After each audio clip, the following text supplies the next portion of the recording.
জগৎ দেখছে ইউসুফ নবীকে বাইরা কুফে ফেলতেছে, এটা জগতের দেখা।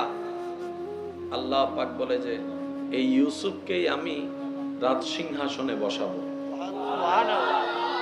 এবার এই থিওরি যখন মানুষের মাথায় আসছে, মানুষ বলে হাউ ক্যান পসিবল, এটা তো কোনোভাবেই সম্ভবপর নয়। কারণ এত উপর থেকে বাচ্চাটা নিচে পড়লে সেটা বাঁচার কোনো উপায় নাই। বিবেক বলে নাই, চোখ বলে নাই, রব বলে যে আমার কুদরত বলেও তো একটা শব্দ আছে, সুবহানাল্লাহ। এদিকে ভাইয়েরা ফেললো, আল্লাহ তাআলা জিব্রাইলকে বলে, জিব্রাইল আমার ইউসুফের দেহ মাটিতে স্পর্শ করার পূর্বে তাকে তুমি কোলে নিয়ে নাও। সুবহানাল্লাহ। আল্লাহর হুকুম আসতে দেরি, জিব্রাইল ফেরেশতার রওনা দিতে দেরি হয় নাই। ওরা ফেলতে ফেলতে, আপনারা জানেন উপর থেকে নিচে যখন কোনো কিছু ফেলা হয় তখন সেটার স্পিড একটু বেশি থাকে, আর যখন উপর থেকে নিচে, নিচের থেকে যখন উপরের দিকে কিছু নিক্ষেপ করা হয় সেটা একটু স্লো হয়। ইউসুফ নবীর দেহ পড়ছে কুফে, যতটুকু লম্বা ছিল ভিন্ন বিষয়, হয়তো ফেলতে দেরি। ইউসুফ আলাইহিস সালামের ভাইয়েরা হয়তো 4-5 সেকেন্ডের মধ্যেই হয়তো আশা করেছে ইউসুফ শেষ। ওই 3-4 সেকেন্ডের ভিতরেই আল্লাহর হুকুমে জিব্রাইল ফেরেশতা এসে ওনাকে কোলে নিয়ে নিয়েছে। সুবহানাল্লাহ। আরেকটু জোরে বলেন সুবহানাল্লাহ। মদদ যখন আল্লাহর পক্ষ থেকে আসে তখন ডান বামের আর কাউকে লাগে না, আল্লাহই তার জন্য যথেষ্ট হয়ে যায়। সুবহানাল্লাহ। হাসবুনাল্লাহ হাসবুনাল্লাহ হাসবুনাল্লাহ, চিৎকার দিয়ে বলেন সুবহানাল্লাহ। এবার ইউসুফ আলাইহিস সালামের ভাইদের এখন প্ল্যানিংটা কি? ইউসুফ বলেন না, ইউসুফ, ওনাদের ধারণা ইউসুফ, আওয়াজটা একটু বড় লাগবে, ইউসুফ, ওনাদের ধারণা আমাদের রাস্তা এখন ক্লিয়ার, আমাদের রাস্তা এখন, আমাদের আর কোনো বাঁধা, আমাদের আর কোনো কিছু, এটা ওনাদের চিন্তা ভাবনায় ওনারা জীবন যাপন করছেন। এদিকে আল্লাহর হিকমত ভিন্ন। এবার সেই ইউসুফ নবী ওখান থেকে আল্লাহ বের করলেন। বের করার পরে জগৎ আবার আরেকটা দৃশ্য দেখেছে। সেটা কি? ইউসুফ নবীকে বাজারের মধ্যে গোলাম হিসেবে বিক্রি করা হচ্ছে। শব্দগুলোকে একটু খেয়াল করবেন আল্লাহর ওয়াস্তে। জীবনে ঘটে যাওয়া, মনে রাখবেন, নবী, রাসূল, সাহাবা, আহলে বায়ত, আউলিয়া ইকরামের জীবনে ঘটে যাওয়া প্রতিটি ঘটনায় আমরা উম্মতের জন্য এক একটা শিক্ষা। বলেন না সুবহানাল্লাহ। আমাদের জীবন দ্বারাই যেরকমই হোক না কেন, কোনো না কোনো আল্লাহর প্রিয় বান্দার জীবনের মধ্যে এটা সমাধান আছেই আছে। আমরা খুঁজি না, সেটা ব্যর্থতা আমাদের। ইউসুফ নবীকে বাজারে তোলা হলো গোলাম হিসাবে। কি হিসাবে? গোলাম হিসাবে। তৎকালীন সময় যে মানুষ কেনা বেচা হতো গোলাম, ওই গোলাম হিসাবে ওনাকে বাজারে তোলা হয়েছে। সবার ধারণা এই ইউসুফের আর কোনো ভবিষ্যৎ, কারণ সবাই জানে গোলাম যখন কেউ মালিকে কিনে নিবে তার আন্ডারে চাকরি করতে হবে, মারতে মন চাইলে মাইরেও ফেলতে পারবে, কোনো এখানে কেউ কথা বলার অধিকার। এটা আমাদের চোখ, আমাদের ব্রেন, কিন্তু আল্লাহর হিকমত ভিন্ন কথা বলছে। এবার যখন বাজারে যতগুলা গোলাম তোলা হয়েছে বিক্রি করার জন্য, সবার চেহারা একদিকে, ইউসুফ নবীর চেহারা ছিল ভিন্ন দিকে। আরেকটু জোরে বলেন না। বয়স তেমন বেশি নয়, অল্প বয়সে, কিন্তু চেহারাটা যখন বাজারে উঠেছে গোলাম হিসেবে, যে দেখে সে বলে চেহারা দেখে তো গোলাম মনে হয় না, চেহারার মধ্যে দেখা যাচ্ছে একটা বাদশা বাদশা ভাব দেখা যাচ্ছে। গোলাম হয় কেমনে? চোখে বলে যে বাদশা, কানে শুনে যে গোলাম, মিল তো খুঁজে পাওয়া যাচ্ছে না। এবার এতজন ক্রেতা আসলো, কেউ কিনতে পারে নাই। সুবহানাল্লাহ বলো। সুবহানাল্লাহ। অনেকে কিনতে চেয়েছেন কিন্তু কোনো না কোনো ভাবে কিনতে পারছে না, কারণ রবের মর্জি ছিল না। রবের মর্জি ছিল যার পক্ষে, তিনিই কিনে নিয়ে গেছেন। তো কিনে নিয়ে গেছেন তিনি কে? তিনি ওই বাদশার একজন বড় প্রতিনিধি। আরেকটু জোরে বলেন না সুবহানাল্লাহ। হিকমতটা দেখেন, একজন সাধারণ পাবলিক রাজপ্রাসাদে ঢোকার কোনো সুযোগ কিন্তু আল্লাহর মনসা ছিল ইউসুফকে রাজপ্রাসাদে ঢুকাবে। তা এমন একজন ইউসুফ নবীকে কিনলেন যিনি রাজপ্রাসাদের সাথে গভীর সম্পর্ক রাখে। একদিন, 2 দিন, 3 দিন যখন যায়, খবরটা চতুর্দিকে ছড়িয়ে যায় যে অমুক ব্যক্তি এমন একটা গোলাম কিনেছে। এইরকম গোলাম জীবন আমরা দেখি নাই, যার চোখের কোনো সৌন্দর্যের তুলনা নাই, চেহারার হাসির কোনো তুলনা নাই, চতুর্দিকে অপরূপ অপরূপ সুন্দর একটা গোলাম। সুবহানাল্লাহ। খবরটা যখন সব জায়গায় ছড়াই গেছে, এগুলো সব হিকমত কার? আল্লাহ। জোরে বলেন না, সব হিকমত কার? আল্লাহ। যখন খবরটা সব দিক দিয়ে ছড়াই গেছে, আস্তে আস্তে রাজমহলে যখন বাদশার কাছে গেছে, বাদশাহ যখন ওনাকে বললেন, কিরে তুমি নাকি গোলাম কিনছো, আমারে দেখাও নাই? তো উনি বলে যে এমন একটা গোলাম কিনছি কাউকে দেখাইতেও পারি না, গোপন করে রাখা লাগে। সুবহানাল্লাহ। আর একটু জোরে বলেন না, সুবহানাল্লাহ। এমন একটা গোলাম কিনছি যাকে প্রকাশ করতেই পারছি না, ওর সৌন্দর্য দেখে সবাই মুগ্ধ হয়ে যাচ্ছে, আমি এক পড়ছি বিপদে, আর এটাকে আমি গোলাম হিসেবে বলতেও পারি না, চেহারাটা দেখলেই মায়া লাগে, গোলাম আর বলা আসে না, সন্তান নামে পরিচয় দিচ্ছি। দেখেন আল্লাহ তাআলা গোলামের সেই সার্টিফিকেটটা, গোলামের সেই এলজামটা তুলে নিয়েছেন, অন্তরে মায়া ঢুকে দিয়েছে, সন্তান বানিয়ে দিয়েছে। এবার একদিন রাজপ্রাসাদে সেই গোলামকে, কোন গোলামকে? যাকে বাজারে বিক্রি করা হয়েছে। কোন সেই গোলাম যাকে ভাইয়েরা কুফে ফেলে দিয়েছেন, জগৎ দেখেছে ইউসুফ শেষ। আল্লাহ বলে যে যার সহায় আমি, যার সাথে আমি, তাকে ধ্বংস করে কে, তাকে ডেস্ট্রয় করে কে? এটা তো কখনোই সম্ভবপর নয়। তাই মনে রাখবেন, যখন বিবেক কাজ করবে না, ব্রেন কাজ করবে না, চোখ কাজ করবে না, বুদ্ধি কাজ করবে না, এতটুক বলি ভাই, ঘাবড়ায়েন না, ডিপ্রেশনে যায়েন না, টেনশন করিয়েন না, আল্লাহর উপর সব মামলা ছেড়ে দেন, আল্লাহই উত্তম প্রতিদানের ব্যবস্থা করে দিবে। বলেন সুবহানাল্লাহ। আল্লাহু আকবার। ইয়া রাসূলুল্লাহ, ইয়া রাসূলুল্লাহ। সবাই বলেন না সুবহানাল্লাহ। এবার ইউসুফ নবীকে আল্লাহর ওয়াস্তে একটু বোঝার চেষ্টা করবেন। যে ক্রয় করেছে, বাদশা বলতেছে একদিন নিয়ে আসো, আমি দেখব। বাদশা যখন বলছে আর না বলার কোনো সুযোগ নাই। এবার বাদশার হুকুম পালন করার জন্য যখন রাজমহলে আনছেন, তখন আমরা মা বোনরা যেরকম পর্দা করে, সুবহানাল্লাহ বলে না, পর্দা যখন করে, মা বোনরা পর্দা করে কেন? সুন্দরকে গোপন রাখার জন্য। তো পর্দা করেই তারা যারা সুন্দর। পর্দা করে কারা? যারা সুন্দর, যাদের সৌন্দর্য আছে তাদেরই পর্দা করতে হয়। ইউসুফ নবীর সৌন্দর্য এত বিশাল ছিল, এত বেশি ছিল, সবাইকে মুগ্ধ করার কারণে ইউসুফ নবীকে গোমটা দিয়ে, কাপড় দিয়ে তৎকালীন নিয়মে পর্দা করে রাজমহলে যখন প্রবেশ করাচ্ছে, সবাই একবার হলো কি দিচ্ছে, একটু যদি চেহারাটা দেখতাম, একটু যদি চেহারাটা দেখতাম, একটু যদি চেহারা দেখতাম। যাকে গোলাম নামে সবাই চিনছে, আজকে তাকে এক নজর দেখার জন্য সবাই পাগল হয়ে যাচ্ছে। হবে নাই বা কেন? ওয়াতু ইজ্জু মান তাশা। সুবহানাল্লাহ। ইজ্জত রবের পক্ষ থেকে আসে। সুবহানাল্লাহ।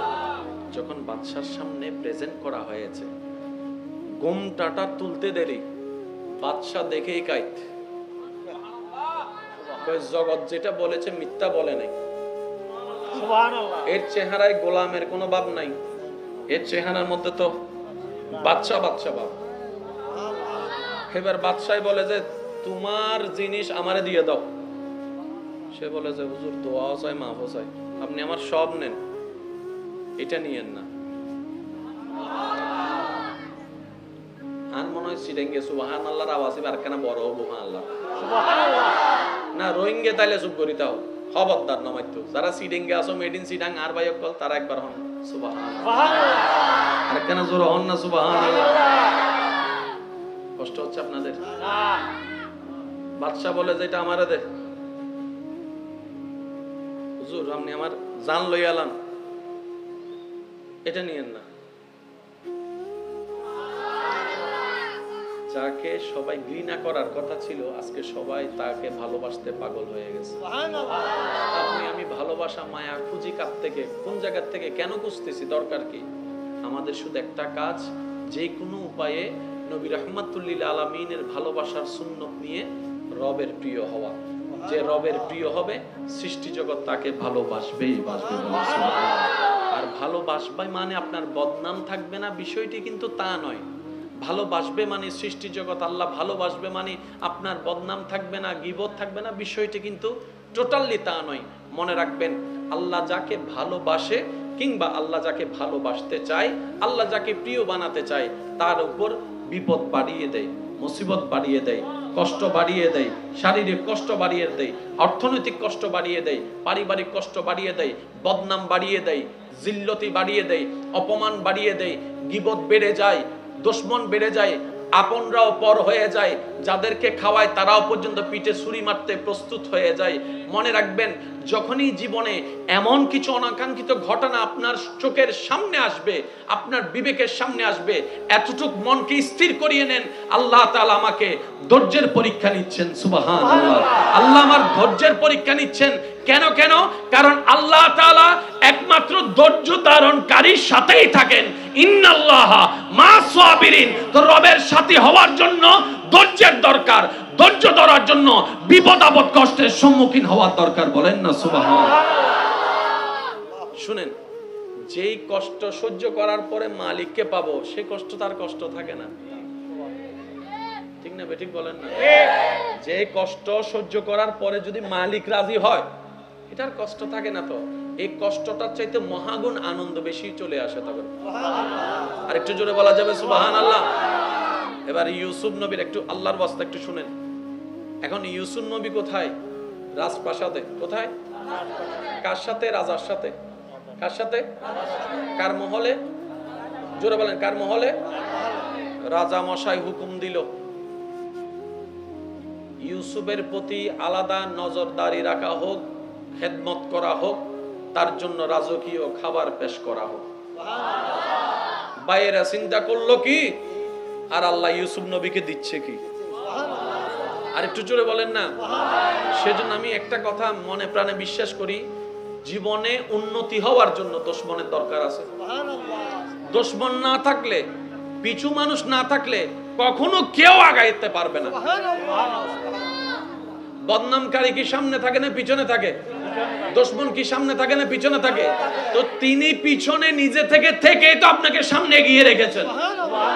সেজন্য দুশমন, বদনামকারী, গীবাতকারী যারা আছে, তাদেরকে কখনো বোঝা মনে করবেন না, তাদেরকে মনে করবেন যে আল্লাহর পক্ষ থেকে নিয়ামত।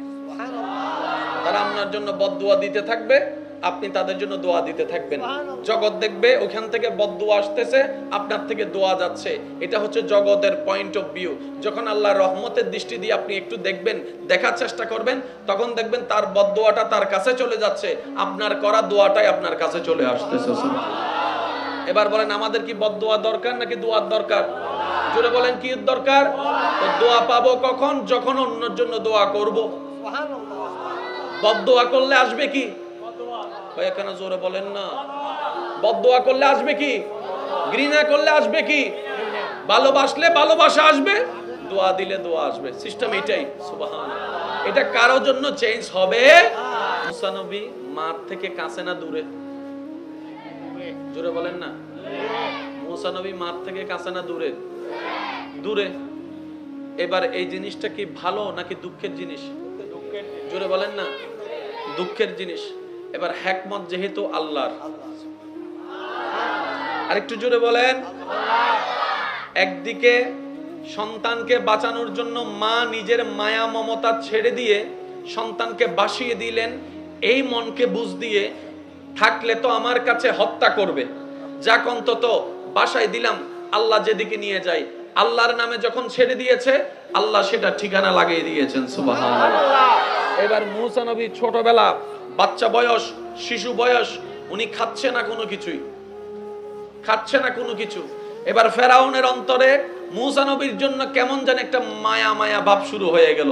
সুবহানাল্লাহ। একটা ভালোবাসা, একটা মায়া মমতার কাজ শুরু করলো। এবার ফেরাউন বলে, এ বাচ্চার জন্য কে দুধ খাওয়াতে পারবা?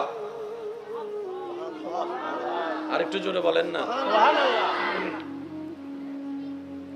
আওয়াজ না হলে সুন্দর হয়। আওয়াজ প্লিজ প্লিজ প্লিজ।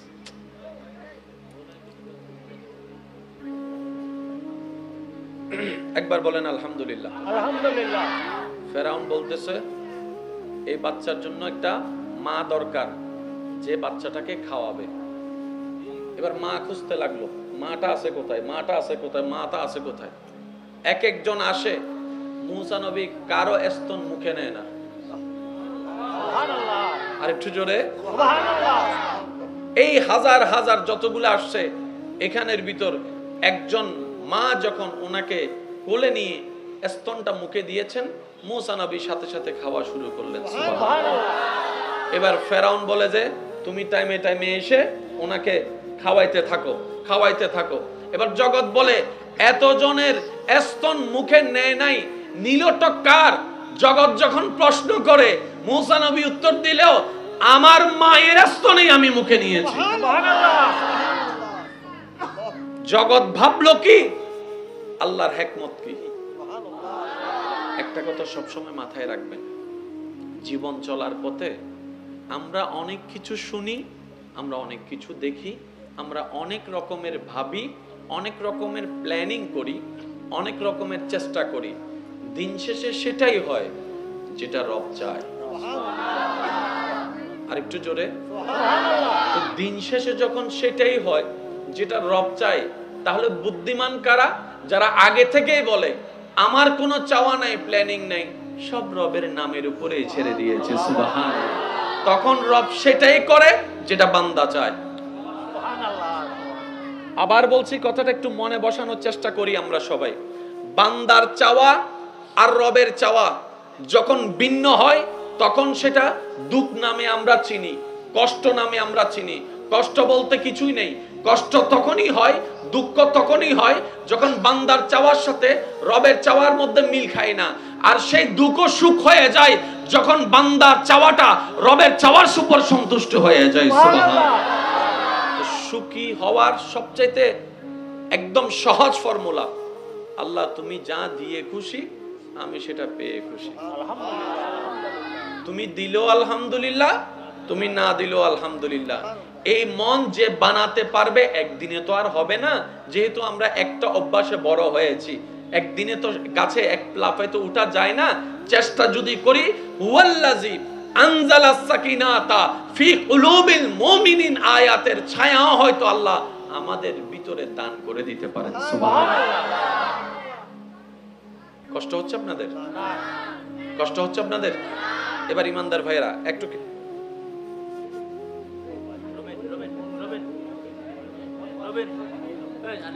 মাঝখানে একজন বইলে বালাবো।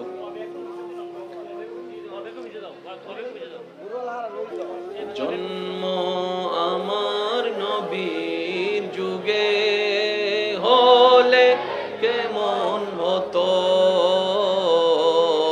জন্ম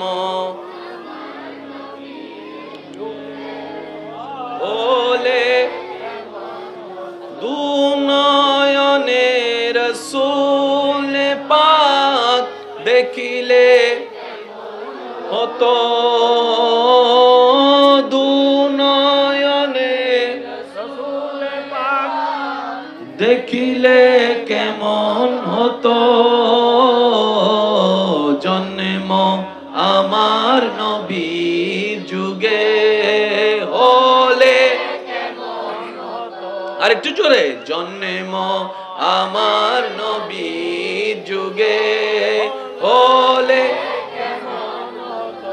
ডান হাত তুলে একবার বলেন মারহাবা, আর একটু জোরে বলেন মারহাবা। এবার হাতটা নামান, বলার চেষ্টা করছি, মনে নেওয়ার চেষ্টা করবেন। কষ্ট, জীবনে কষ্ট কখন হয়? যখন আমাদের চাওয়ার সাথে আল্লাহর ইচ্ছা মিলে না। ঠিক না বেঠিক বলেন না? সেজন্য এক আশেক বলে, আমার মনের চাওয়া পূরণ হলে আমি একবার শুকরিয়া করি, আর আমার মনের আশা পূরণ না হলে আমি দুইবার শুকরিয়া আদায় করি। সুবহানাল্লাহ। জগৎ জিজ্ঞেস করে, তুমি কি মিয়া পাগল হয়ে গেলা? মানুষের স্বপ্ন চাওয়া পূরণ হলে তো মানুষ আনন্দিত হয়, না হলে তো ব্যতীত হয়। এটাই বাস্তবতা। আর খুশি হলে তো আলহামদুলিল্লাহ বলে আনন্দ উল্লাস করে, এটাই বাস্তবতা। তুমি তো দেখি উল্টা করলা। তখন সে আশেক উত্তর দেয়, আমার যেই চাওয়াটা পূরণ হয়েছে সেটা আমার চাওয়া ছিল, তাই আমি দয়া করে আল্লাহ যে পূরণ করেছে তাই আমি একবার আলহামদুলিল্লাহ বলেছি।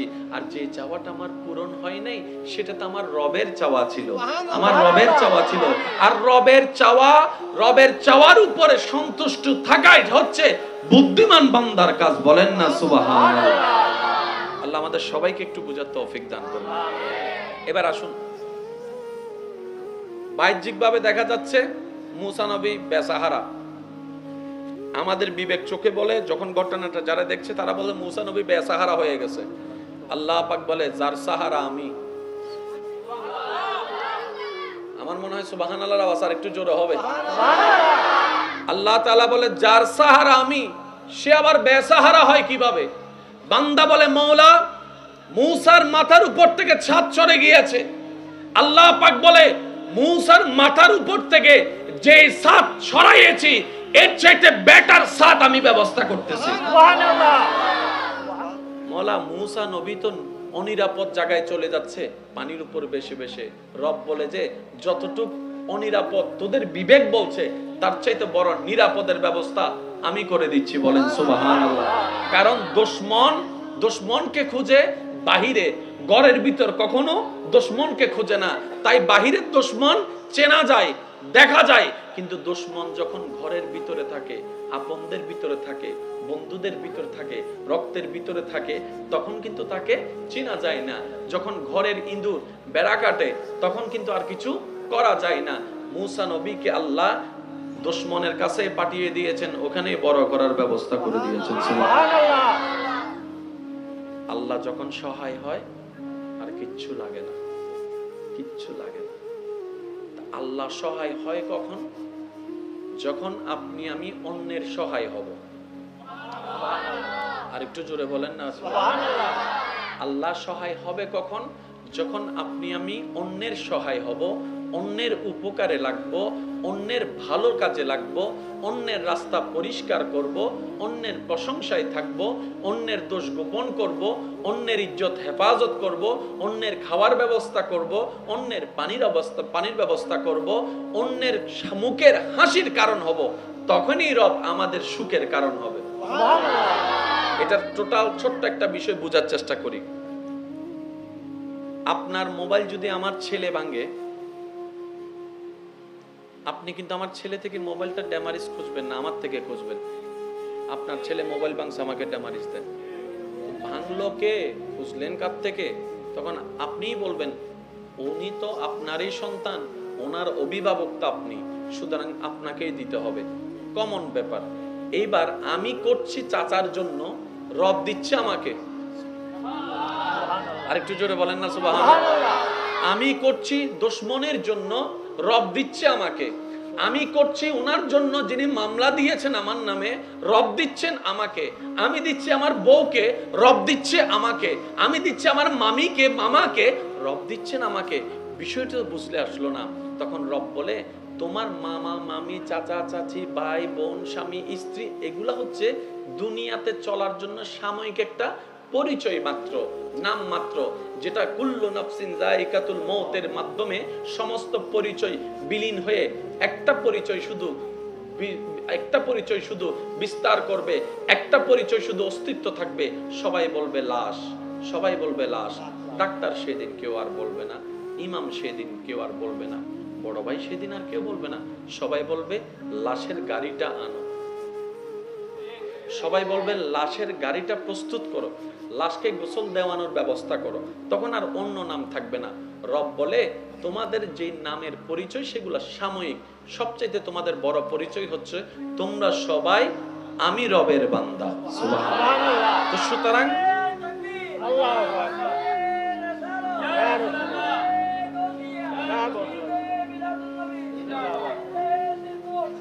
উচ্চ আওয়াজ একবার বলেন মারহাবা, আর একটু জোরে বলেন মারহাবা।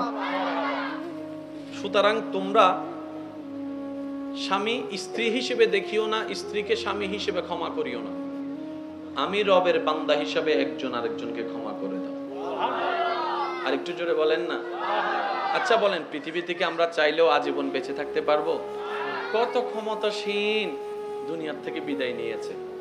আজকে যাদের নামের কোনো অস্তিত্ব, পাওয়ারের কোনো অস্তিত্ব, টাকার কোনো অস্তিত্ব নেই। আজকে যেরকম আপনি আমি কবরের পাশ দিয়ে হেঁটে গিয়ে কবরস্থানে কবরবাসীকে কবর দেখছি, একদিন আপনি আমি এরকম কবরে শুয়ে থাকবো, পাশ দিয়ে মানুষ হেঁটে যাবে, আমাদের কবরগুলাকে দেখবে উপর থেকে। বাস এটাই থিওরি, যেটা চেঞ্জেবল নয়। তাই সত্যিকার বুদ্ধিমান কারা জানেন? যারা দুনিয়া এবং আখিরাতের সরঞ্জাম একসাথে উপার্জন করে, তারাই হচ্ছে সত্যিকার বুদ্ধিমান। বলেন না সুবহানাল্লাহ। একবার দরুদ শরীফ পড়েন, আল্লাহুম্মা সাল্লি আলা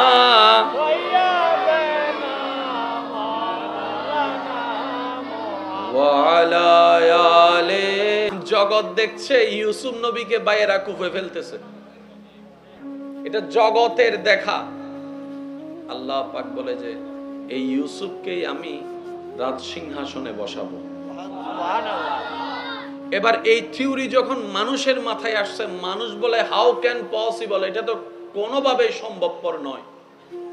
কারণ এত উপর থেকে বাচ্চাটা নিচে পড়লে সেটা বাঁচার কোনো উপায় নাই। বিবেক বলে নাই, চোখ বলে নাই, রব বলে যে আমার কুদরত বলেও তো একটা শব্দ আছে, সুবহানাল্লাহ।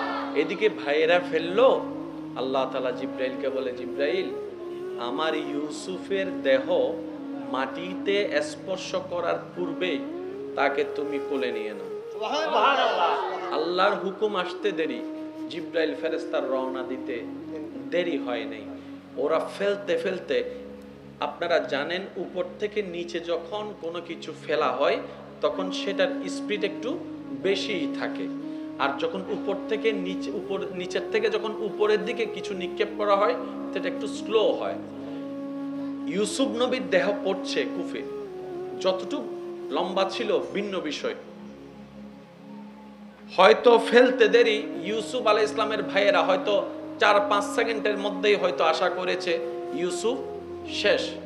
ওই 3-4 সেকেন্ডের ভিতরেই আল্লাহর হুকুমে জিব্রাইল ফেরেশতা এসে ওনাকে কোলে নিয়ে নিয়েছে। সুবহানাল্লাহ। আরেকটু জোরে বলেন সুবহানাল্লাহ। মদদ যখন আল্লাহর পক্ষ থেকে আসে তখন ডান বামের আর কাউকে লাগে না, আল্লাহই তার জন্য যথেষ্ট হয়ে যায়। সুবহানাল্লাহ। হাসবুনাল্লাহ হাসবুনাল্লাহ হাসবুনাল্লাহ, চিৎকার দিয়ে বলেন সুবহানাল্লাহ। এবার ইউসুফ আলাইহিস সালামের ভাইদের এখন প্ল্যানিংটা কি? ইউসুফ বলেন না, ইউসুফ, ওনাদের ধারণা ইউসুফ, আওয়াজটা একটু বড় লাগবে, ইউসুফ, ওনাদের ধারণা আমাদের রাস্তা এখন ক্লিয়ার, আমাদের রাস্তা এখন, আমাদের আর কোনো বাঁধা, আমাদের আর কোনো কিছু, এটা ওনাদের চিন্তা ভাবনায় ওনারা জীবন যাপন করছেন। এদিকে আল্লাহর হিকমত ভিন্ন। এবার সেই ইউসুফ নবী ওখান থেকে আল্লাহ বের করলেন। বের করার পরে জগৎ আবার আরেকটা দৃশ্য দেখেছে। সেটা কি? ইউসুফ নবীকে বাজারের মধ্যে গোলাম হিসেবে বিক্রি করা হচ্ছে। শব্দগুলোকে একটু খেয়াল করবেন আল্লাহর ওয়াস্তে। জীবনে ঘটে যাওয়া, মনে রাখবেন, নবী, রাসূল, সাহাবা, আহলে বায়ত, আউলিয়া ইকরামের জীবনে ঘটে যাওয়া প্রতিটি ঘটনায় আমরা উম্মতের জন্য এক একটা শিক্ষা। বলেন না সুবহানাল্লাহ। আমাদের জীবন দ্বারাই যেরকমই হোক না কেন, কোনো না কোনো আল্লাহর প্রিয় বান্দার জীবনের মধ্যে এটা সমাধান আছেই আছে। আমরা খুঁজি না, সেটা ব্যর্থতা আমাদের। ইউসুফ নবীকে বাজারে তোলা হলো গোলাম হিসাবে। কি হিসাবে? গোলাম হিসাবে। তৎকালীন সময় যে মানুষ কেনা বেচা হতো গোলাম, ওই গোলাম হিসাবে ওনাকে বাজারে তোলা হয়েছে। সবার ধারণা এই ইউসুফের আর কোনো ভবিষ্যৎ, কারণ সবাই জানে গোলাম যখন কেউ মালিককে কিনে নিবে তার আন্ডারে চাকরি করতে হবে, মারতে মন চাইলে মাইরেও ফেলতে পারবে, কোনো এখানে কেউ কথা বলার অধিকার।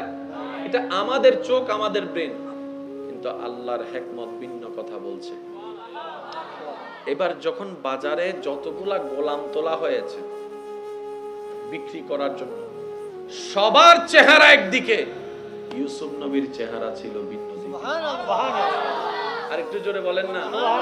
বয়স তেমন বেশি নয়, অল্প বয়সে, কিন্তু চেহারাটা যখন বাজারে উঠেছে গোলাম হিসেবে, যে দেখে সে বলে চেহারা দেখে তো গোলাম মনে হয় না, চেহারার মধ্যে দেখা যাচ্ছে একটা বাদশা বাদশা ভাব দেখা যাচ্ছে।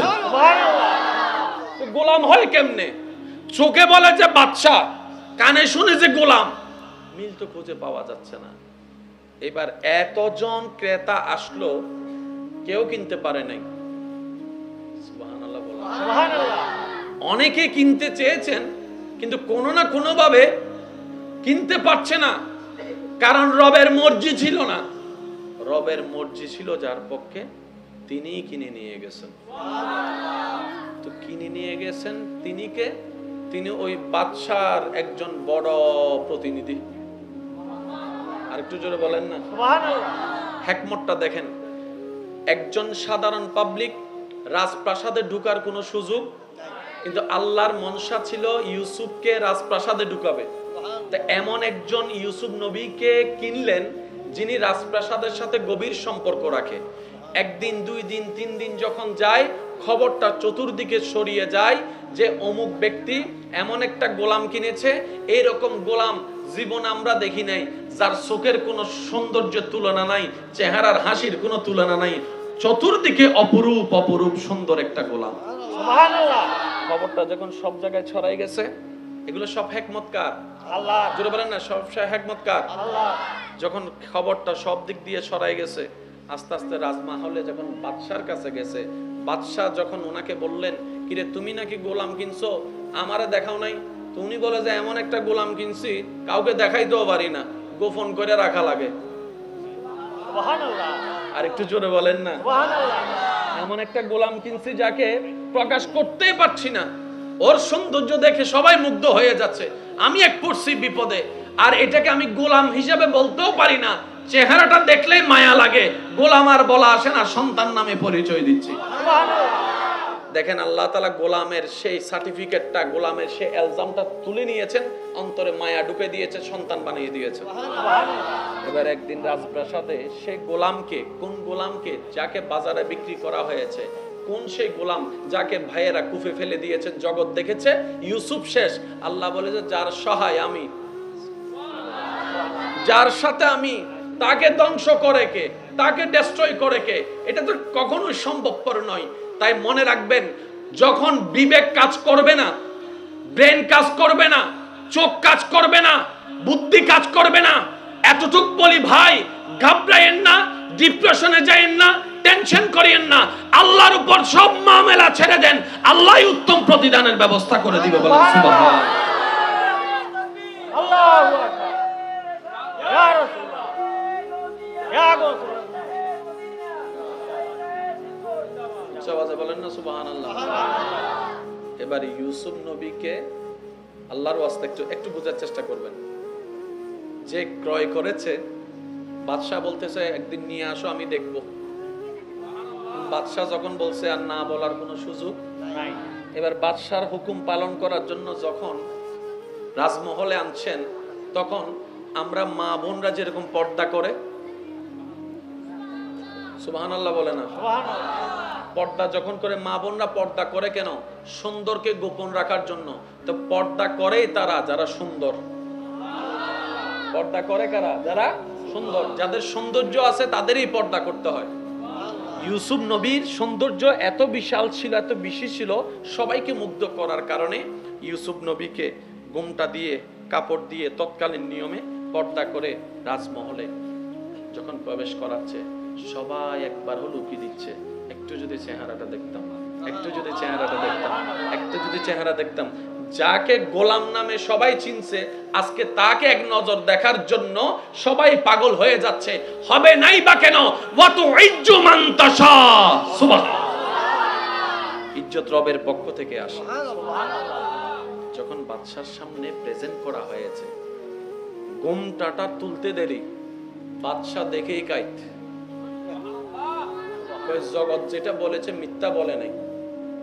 সুবহানাল্লাহ। এর চেহারায় গোলামের কোনো ভাব নাই, এর চেহারার মধ্যে তো বাদশা বাদশা ভাব। এবার বাদশাই বলে যে তোমার জিনিস আমারে দিয়ে দাও। সে বলে যে হুজুর, দোয়াও চাই, মাফও চাই, আপনি আমার সব নেন, এটা নিয়েন না। আর মনে হয় সিরেঙ্গে সুবহানাল্লাহর আওয়াজ আর কেন বড় সুবহানাল্লাহ। সুবহানাল্লাহ না, রোহিঙ্গে তাইলে চুপ করি তাও খবরদার নমাইতো যারা সিডিংয়ে আসো মেড ইন সিডাং আর ভাই অকল তারা একবার হন সুবহানাল্লাহ আর কেন জোর হন না সুবহানাল্লাহ। কষ্ট হচ্ছে আপনাদের? বাদশা বলে যে এটা আমারে দে, হুজুর আপনি আমার জান লই আলান, এটা নিয়েন না। যাকে সবাই ঘৃণা করার কথা ছিল আজকে সবাই তাকে ভালোবাসতে পাগল হয়ে গেছে।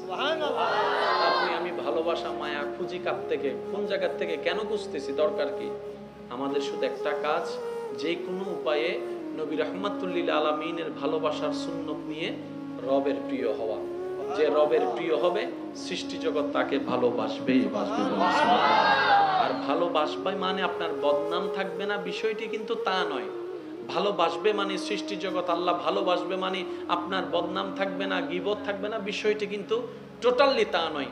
মনে রাখবেন, আল্লাহ যাকে ভালোবাসে কিংবা আল্লাহ যাকে ভালোবাসতে চায়, আল্লাহ যাকে প্রিয় বানাতে চায়, তার উপর বিপদ বাড়িয়ে দেয়, মুসিবত বাড়িয়ে দেয়, কষ্ট বাড়িয়ে দেয়, শারীরিক কষ্ট বাড়িয়ে দেয়, অর্থনৈতিক কষ্ট বাড়িয়ে দেয়, পারিবারিক কষ্ট বাড়িয়ে দেয়, বদনাম বাড়িয়ে দেয়, জিল্লতি বাড়িয়ে দেয়, অপমান বাড়িয়ে দেয়, গীবত বেড়ে যায়, দুশমন বেড়ে যায়, আপনরাও পর হয়ে যায়, যাদেরকে খাওয়ায় তারাও পর্যন্ত পিঠে ছুরি মারতে প্রস্তুত হয়ে যায়।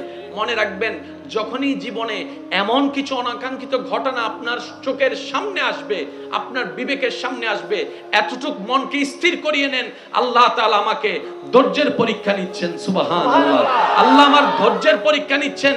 কেন? কারণ আল্লাহ তাআলা একমাত্র ধৈর্য ধারণকারীর সাথেই থাকেন।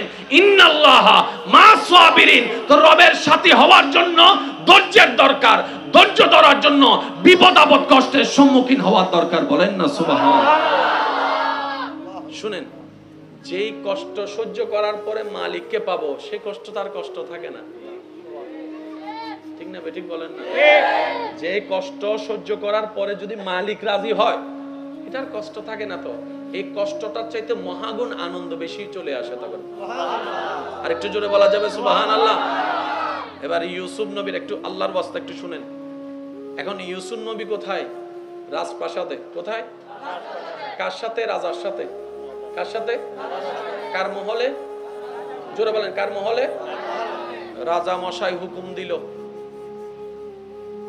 ইউসুফের প্রতি আলাদা নজরদারি রাখা হোক, খেদমত করা হোক, তার জন্য রাজকীয় খাবার পেশ করা হোক।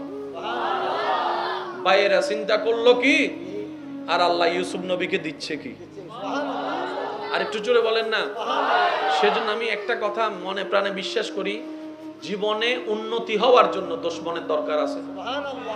দুশমন না থাকলে, পিছু মানুষ না থাকলে কখনো কেউ আগাইতে পারবে না। বদনামকারী কি সামনে থাকে না পিছনে থাকে? দুশমন কি সামনে থাকে না পিছনে থাকে? তো তিনি পিছনে নিজে থেকে তো আপনাকে সামনে এগিয়ে রেখেছেন।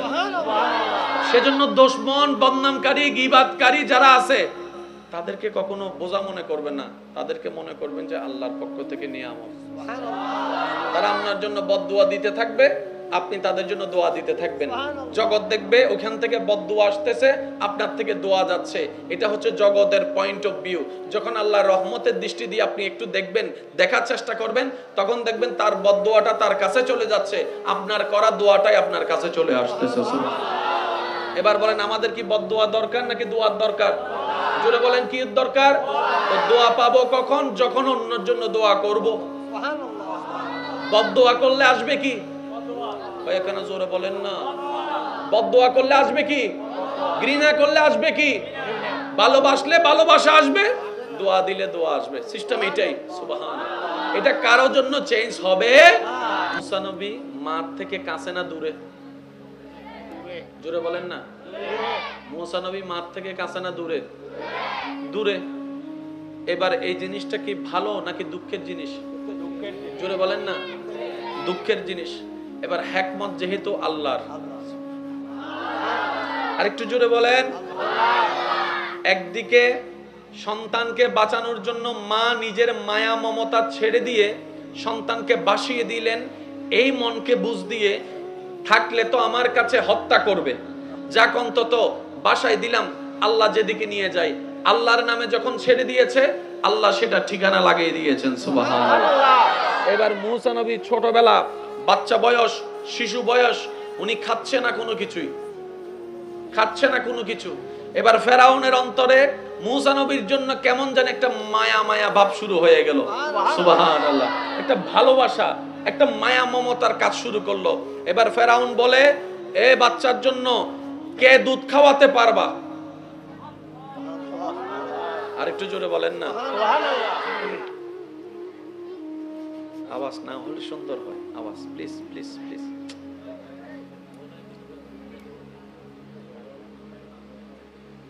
একবার বলেন আলহামদুলিল্লাহ। আলহামদুলিল্লাহ।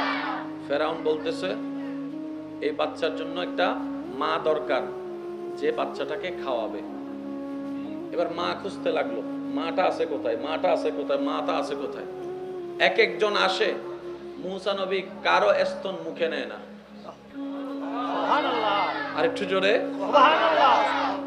এই হাজার হাজার যতগুলো আসছে, এখানের ভিতর একজন মা যখন ওনাকে কোলে নিয়ে স্তনটা মুখে দিয়েছেন, মূসা নবী সাথে সাথে খাওয়া শুরু করলেন। সুবহানাল্লাহ। এবার ফেরাউন বলে যে তুমি টাইমে টাইমে এসে ওনাকে খাওয়াইতে থাকো, খাওয়াইতে থাকো। এবার জগৎ বলে এতজনের স্তন মুখে নেয় নাই, নীলটা কার? জগৎ যখন প্রশ্ন করে, মূসা নবী উত্তর দিলেও আমার মায়ের স্তনেই আমি মুখে নিয়েছি। সুবহানাল্লাহ। জগৎ ভাবলো কি? আল্লাহর হিকমত কি? একটা কথা সবসময় মাথায় রাখবেন, জীবন চলার পথে আমরা অনেক কিছু শুনি, আমরা অনেক কিছু দেখি, আমরা অনেক রকমের ভাবি, অনেক রকমের প্ল্যানিং করি, অনেক রকমের চেষ্টা করি। দিন শেষে সেটাই হয় যেটা রব চায়। আর একটু জোরে। তো দিন শেষে যখন সেটাই হয় যেটা রব চায়, তাহলে বুদ্ধিমান কারা? যারা আগে থেকেই বলে আমার কোনো চাওয়া নাই, প্ল্যানিং নাই, সব রবের নামের উপরেই ছেড়ে দিয়েছে। সুবহানাল্লাহ। তখন রব সেটাই করে যেটা বান্দা চায়। সুবহানাল্লাহ। আবার বলছি, কথাটা একটু মনে বসানোর চেষ্টা করি আমরা সবাই। বান্দার চাওয়া আর রবের চাওয়া যখন ভিন্ন হয়, তখন সেটা দুঃখ নামে আমরা চিনি, কষ্ট নামে আমরা চিনি। কষ্ট বলতে কিছুই নেই। কষ্ট তখনই হয়, দুঃখ তখনই হয় যখন বান্দার চাওয়ার সাথে রবের চাওয়ার মধ্যে মিল খায় না। আর সেই দুঃখ সুখ হয়ে যায় যখন বান্দার চাওয়াটা রবের চাওয়ার উপর সন্তুষ্ট হয়ে যায়। সুবহানাল্লাহ। সুখী হওয়ার সবচাইতে একদম সহজ ফর্মুলা, আল্লাহ তুমি যা দিয়ে খুশি, আমি সেটা পেয়ে খুশি। তুমি দিলেও আলহামদুলিল্লাহ, তুমি না দিলেও আলহামদুলিল্লাহ। এই মন যে বানাতে পারবে, একদিনে তো আর হবে না। যেহেতু আমরা একটা অভ্যাসে বড় হয়েছি, একদিনে তো গাছে এক লাফে তো উঠা যায় না। চেষ্টা যদি করি, হুয়াল্লাযী আনজালাস সাকিনাতা ফি কুলুবিল মুমিনিন আয়াতের ছায়া হয়তো আল্লাহ আমাদের ভিতরে দান করে দিতে পারেন। সুবহানাল্লাহ। কষ্ট হচ্ছে আপনাদের? কষ্ট হচ্ছে আপনাদের? এবার ইমানদার ভাইরা একটু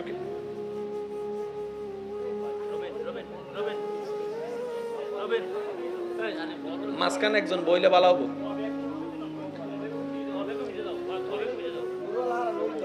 জন্ম আমার নবীর যুগে হলে কেমন হতো, জন্ম হলে দুনয়নে রাসূল পাক দেখিলে হতো, দুনয়নে রাসূল পাক দেখিলে কেমন হতো, জন্ম আমার নবীর যুগে হলে কেমন হতো। আরেকটু জোরে, জন্ম আমার নবীর যুগে হলে কেমন হতো। ডান হাত তুলে একবার বলেন মারহাবা, আরেকটু জোরে বলেন মারহাবা। এবার হাতটা নামান, বলার চেষ্টা করছি, মনে নেওয়ার চেষ্টা করবেন।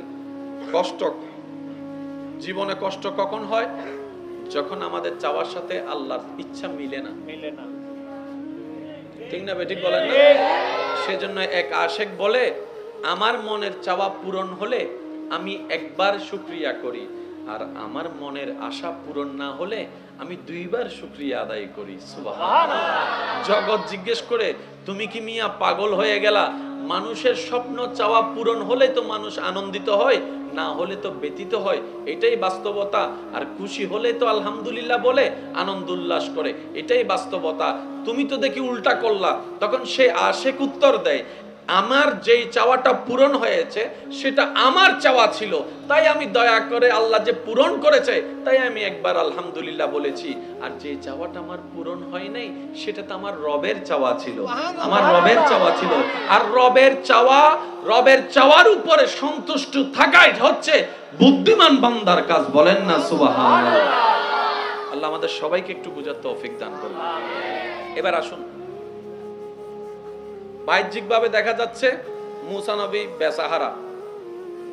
আমাদের বিবেক চোখে বলে, যখন ঘটনাটা যারা দেখছে তারা বলে মুসা নবী বেসাহারা হয়ে গেছে। আল্লাহ পাক বলে, যার সাহারা আমি। আমার মনে হয় সুবহানাল্লাহর আওয়াজ আর একটু জোরে হবে। আল্লাহ তাআলা বলে, যার সাহারা আমি, সে আবার বেসাহারা হয় কিভাবে? বান্দা বলে, মওলা মুসার মাথার উপর থেকে ছাদ চড়ে গিয়েছে। আল্লাহ পাক বলে, মুসার মাথার উপর থেকে যে ছাদ সরাইয়েছি এর চাইতে বেটার ছাদ আমি ব্যবস্থা করতেছি। সুবহানাল্লাহ। মওলা মুসা নবী তো অনিরাপদ জায়গায় চলে যাচ্ছে পানির উপর বেশি বেশি। রব বলে যে যতটুক অনিরাপদ তোদের বিবেক বলছে তার চাইতে বড় নিরাপদের ব্যবস্থা আমি করে দিচ্ছি। বলেন সুবহানাল্লাহ। কারণ দুশমনকে খুঁজে বাহিরে, ঘরের ভিতর কখনো দুশমনকে খুঁজে না। তাই বাহিরের দুশমন চেনা যায়, দেখা যায়, কিন্তু দুশমন যখন ঘরের ভিতরে থাকে, আপনদের ভিতরে থাকে, বন্ধুদের ভিতর থাকে, রক্তের ভিতরে থাকে, তখন কিন্তু তাকে চেনা যায় না। যখন ঘরের ইঁদুর বেড়া কাটে তখন কিন্তু আর কিছু করা যায় না। মুসা নবীকে আল্লাহ দুশমনের কাছে পাঠিয়ে দিয়েছেন, ওখানেই বড় করার ব্যবস্থা করে দিয়েছেন। সুবহানাল্লাহ। আল্লাহ যখন সহায় হয় আর কিচ্ছু লাগে না, কিচ্ছু লাগে না। আল্লাহ সহায় হয় কখন? যখন আপনি আমি অন্যের সহায় হব। আর একটু জোরে বলেন না সুবহানাল্লাহ। আল্লাহ সহায় হবে কখন? যখন আপনি আমি অন্যের সহায় হব, অন্যের উপকারে লাগব, অন্যের ভালো কাজে লাগব, অন্যের রাস্তা পরিষ্কার করব, অন্যের প্রশংসায় থাকব, অন্যের দোষ গোপন করব, অন্যের ইজ্জত হেফাজত করব, অন্যের খাওয়ার ব্যবস্থা করব, অন্যের পানির ব্যবস্থা করব, অন্যের মুখের হাসির কারণ হব। তখনই রব আমাদের সুখের কারণ হবে। এটা টোটাল ছোট্ট একটা বিষয় বোঝার চেষ্টা করি। আপনার মোবাইল যদি আমার ছেলে ভাঙে, আপনি কিন্তু আমার ছেলে থেকে মোবাইলটা ড্যামারিজ খুঁজবেন না, আমার থেকে খুঁজবেন। আপনার ছেলে মোবাইল ভাঙছে, আমাকে ড্যামারিজ দেন। ভাঙলো কে, খুঁজলেন কার থেকে? তখন আপনিই বলবেন, উনি তো আপনারই সন্তান, ওনার অভিভাবক তো আপনি, সুতরাং আপনাকেই দিতে হবে। কমন ব্যাপার। এইবার আমি করছি চাচার জন্য, রব দিচ্ছে আমাকে। আরেকটু জোরে বলেন না সুবহানাল্লাহ। আমি করছি দুশমনের জন্য, রব দিচ্ছে আমাকে। আমি করছি ওনার জন্য যিনি মামলা দিয়েছেন আমার নামে, রব দিচ্ছেন আমাকে। আমি দিচ্ছি আমার বউকে, রব দিচ্ছে আমাকে। আমি দিচ্ছি আমার মামিকে, মামাকে, রব দিচ্ছেন আমাকে। বিষয়টা বুঝলে আসলো না। তখন রব বলে, তোমার মামা মামি, চাচা চাচি, ভাই বোন, স্বামী স্ত্রী, এগুলা হচ্ছে দুনিয়াতে চলার জন্য সাময়িক একটা পরিচয় মাত্র, নাম মাত্র, যেটা কুল্লু নাফসিন যায়িকাতুল মউতের মাধ্যমে সমস্ত পরিচয় বিলীন হয়ে একটা পরিচয় শুধু বিস্তার করবে, একটা পরিচয় শুধু অস্তিত্ব থাকবে। সবাই বলবে লাশ, সবাই বলবে লাশ। ডাক্তার সেদিন কেউ আর বলবে না, ইমাম সেদিন কেউ আর বলবে না, বড় ভাই সেদিন আর কেউ বলবে না। সবাই বলবে লাশের গাড়িটা আনো, সবাই বলবে লাশের গাড়িটা প্রস্তুত করো, লাশকে গোসল দেওয়ানোর ব্যবস্থা করো। তখন আর অন্য নাম থাকবে না। রব বলে, তোমাদের যে নামের পরিচয় সেগুলো সাময়িক, সবচেয়ে তোমাদের বড় পরিচয় হচ্ছে তোমরা সবাই আমি রবের বান্দা। সুবহানাল্লাহ। তো সুতরাং আল্লাহু আকবার ইয়া রাসূলুল্লাহ না বলো উচ্চ আওয়াজ একবার বলেন মারহাবা, মারহাবা আর একটু জোরে বলেন মারহাবা। সুতরাং তোমরা স্বামী স্ত্রী হিসেবে দেখিও না, স্ত্রীকে স্বামী হিসেবে ক্ষমা করিও না। আমি রবের বান্দা হিসেবে একজন আরেকজনকে ক্ষমা করে দাও। আর একটু জোরে বলেন না। আচ্ছা বলেন, পৃথিবী থেকে আমরা চাইলেও আজীবন বেঁচে থাকতে পারবো? কত ক্ষমতাসীন দুনিয়ার থেকে বিদায় নিয়েছে। আজকে যাদের নামের কোনো অস্তিত্ব, পাওয়ারের কোনো অস্তিত্ব, টাকার কোনো অস্তিত্ব নেই। আজকে যেরকম আপনি আমি কবরের পাশ দিয়ে হেঁটে গিয়ে কবরস্থানে কবরবাসীকে কবর দেখছি, একদিন আপনি আমি এরকম কবরে শুয়ে থাকবো, পাশ দিয়ে মানুষ হেঁটে যাবে, আমাদের কবরগুলাকে দেখবে উপর থেকে। বাস এটাই থিওরি, যেটা চেঞ্জেবল নয়। তাই সত্যিকার বুদ্ধিমান কারা জানেন? যারা দুনিয়া এবং আখিরাতের সরঞ্জাম একসাথে উপার্জন করে, তারাই হচ্ছে সত্যিকার বুদ্ধিমান। বলেন না সুবহানাল্লাহ। একবার দরুদ শরীফ পড়েন, আল্লাহুম্মা সাল্লি আলা